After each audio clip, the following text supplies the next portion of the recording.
In this video, I'm going to line my button tab up at the very center of the back of my bag, and we'll walk through how to do that. So I have the outside of my bag here. I'm going to turn it right side out,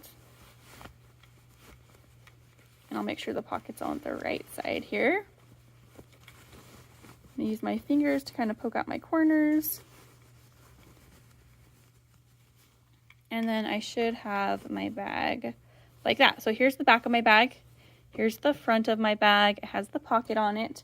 Eventually, this button tab will wrap around towards the front, but it's actually, if you'll notice over here, it's actually attached to the back so that I can close my bag up. So it's attached to the center of my back, and I want to put right sides together. So what I'm going to do is I'm going to flip this over. So I'm looking at the back side of my bag. I'm going to find the center of the back.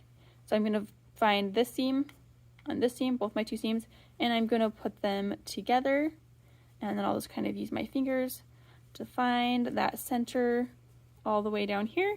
And I will put a pin at center back. So right about there. Sorry, I was off. But right about there is my center back. After I find that center back, I'm going to take this button tab and I'm going to take it right side down so that I have my right sides together. I should be looking at the seam, and I'm going to center it right up with that pin. The seam also kind of helps because that seam should be centered, so the seam should be right in line with the pin.